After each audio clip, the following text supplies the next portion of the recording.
It's day 2 of my 66-day personal challenge to make a minimum 5-minute YouTube video every day for 66 days. Here's my tracker. Oops, gotta click the pin. Day 2, here we are. Today I'm going to talk about overwhelmed versus underleveraged.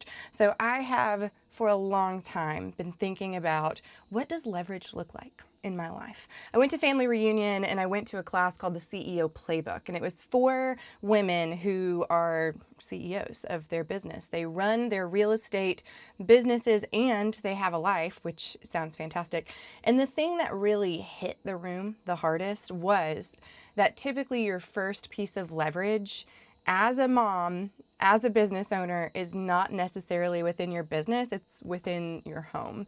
Because of the mental load, the mental weight that moms carry, we need to relax that before we're able to, do more in our business.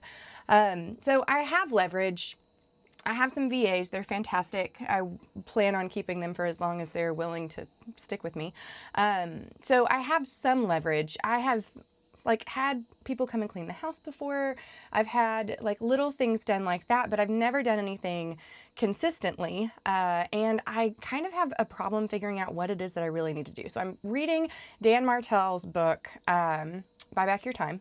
And I'm very excited about working through it. Step 1 sounds like I should have gone to prison at some point so that I could turn my life around and then become inspirational. But considering I had a very boring childhood in a very typical home, I am going to have to just push through a different way. Being overwhelmed, especially being chronically overwhelmed, eventually that overwhelm feels like normal. As things are happening, it's if I don't feel a little bit of overwhelm, am I even doing anything the right way? This past week, I've decided that anything that is not my top 3 things in the day has to be leveraged to somebody else. One of the things that I learned in that class specifically was from a homeschool mom who said that she had specific parameters around the homeschool day, when it was that she was going to answer questions. Most homeschool work, especially for boys, kids my kids' age, is self-led. There's things obviously that you have to instruct and teach, but then for the most part, they go through, they do the practice, they hand it over, I check it, and then they're done. I will sit on top of my kids and say, let's do your schoolwork, let's do your schoolwork, let's do your schoolwork. Let's make sure that we're doing this over and over again, and it drives us all crazy.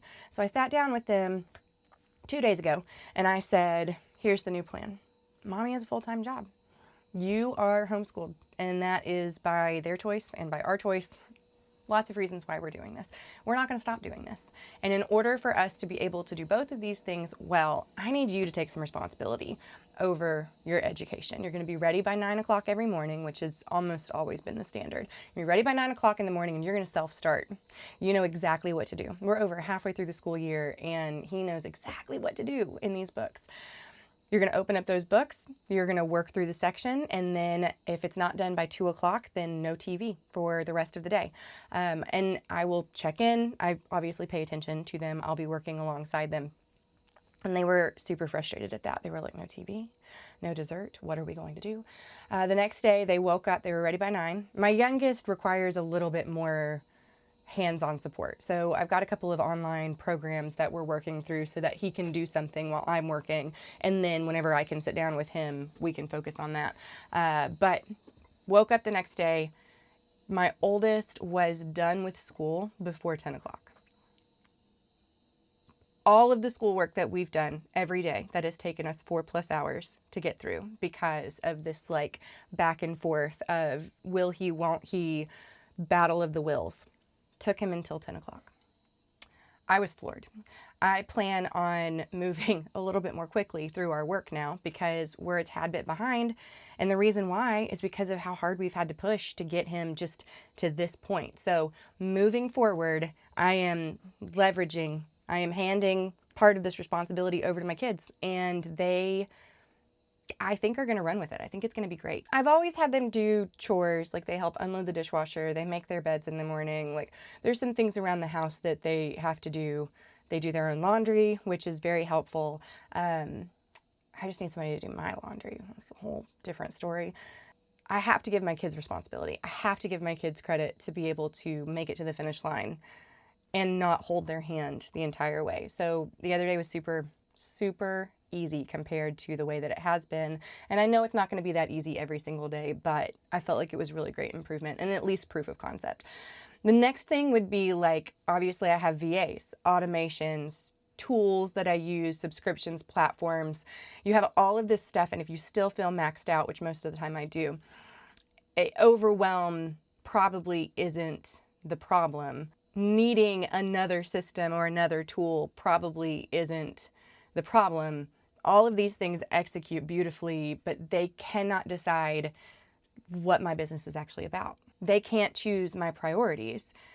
They don't get to decide like what season I'm in, what I need to focus on, homeschool, what the priorities are in each section of the business. Like that is not their job. That's my job.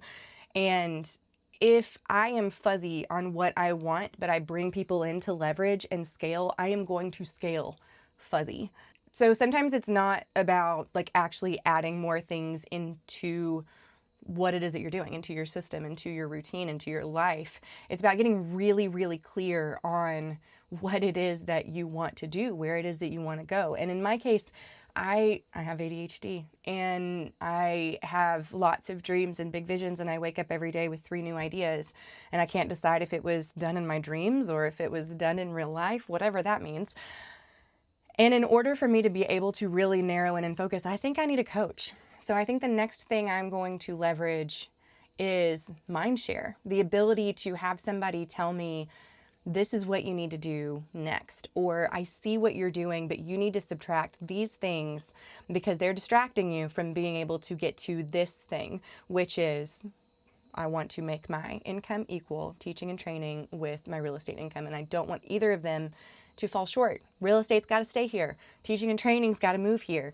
How am I going to choose what it is that I'm doing every day without losing sight of this plan? And while there are lots of playbooks to do this, the inspiration is nothing if you're not going to put it into action. And having accountability is so important. Paid accountability to me is different than like having a friend sit down and talk about it over coffee. There's an even deeper step of accountability here. Am I getting a good return on investment? Like, am I spending my time sitting and talking with a friend, or am I spending my time trying to figure out what is the most clear next step for me to continue to move my business forward? Most of the time, I feel like my progress in my business stalls because I get distracted. I've got something else that I'm chasing. I've got something else that I want. And all of it is like adjacent to each other. It's within the same idea and concept of the direction that I'm trying to go. So it feels like I'm being productive, but then the return on investment doesn't show up. The bottom line doesn't change. And while it's not all about the money, I can't be spending money and not be making money in the process. So I think hiring a coach is going to be a really helpful next step, just to add in that level of accountability, have somebody who can tell me like, hey, this is what you need to do. Hey, you're a little manic right now. Like, chill out and focus on this thing. All of that I think would be helpful if I had somebody who is actually like pointing me in that direction. So in the end, overwhelm versus under leveraging.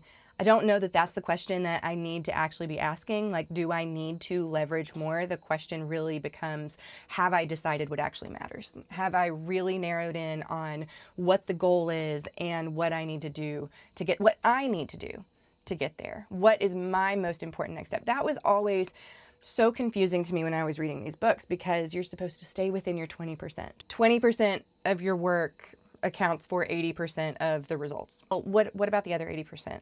What am I supposed to do?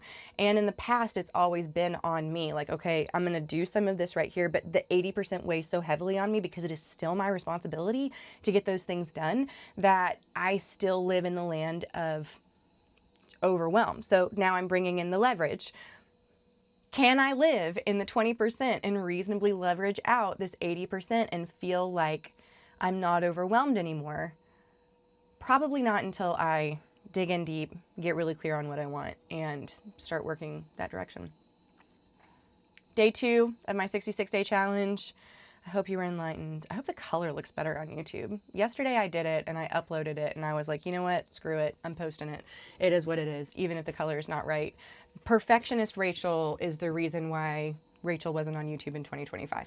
This background, my Clofus, is the reason why I haven't shot videos. And you know what? This thing doesn't even go as far as I need it to go.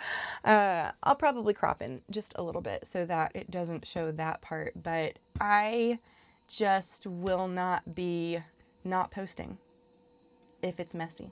If I don't have time to edit it, it's just going to go on raw. If you're lucky, I'm going to cut out a lot of silences and some awkward pauses and run-on sentences like this one. I will see you tomorrow for day 3.